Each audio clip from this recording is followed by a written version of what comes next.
আমি কি রান্না করব আজকে দেখো তোমরা। তো দেখতেই পেলাম মাছের মাথা। আর এখানে আমি রান্নার কিন্তু সব কিছু আয়োজন করে নিয়েছি।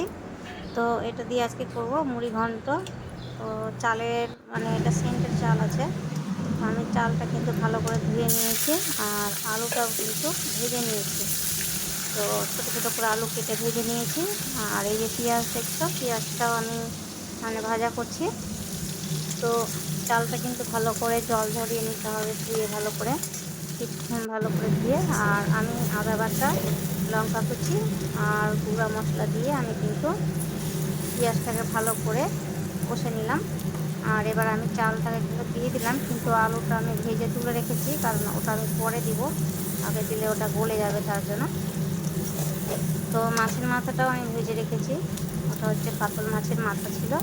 তো আমি একটা মাথায় কিনে নিয়ে এসেছি, বেশি আনিনি, কারণ বেশি আনলে তো অনেকটা বেশি হয়ে যাবে, তার জন্য। তো একটাই মাথা নিয়ে এসেছি।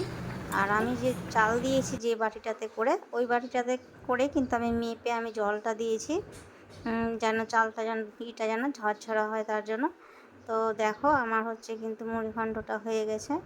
তো কাতল মাছের মাথা দিয়ে করেছি। তো আমার দেখতেই পাচ্ছ মানে ঝরঝরাটা যা এখন দেখতে পাচ্ছ, মানে এরপরে কিন্তু আরও ঝরঝরা হয়ে যাবে, কারণ নামিয়ে নামিয়ে তো আমি এটাকে মানে ভিডিওটা করলাম। তো পরে কিন্তু আরও ঝরঝরা হয়ে যাবে, একটু সময় রাখতে হবে। তো আমার দেখো থাল সাজানোটা হয়ে গেছে, পটল ভাজা, শাক আর একটু মুসুরির ডাল করেছি। আর বাদ বাকিটা লেবু আর শশা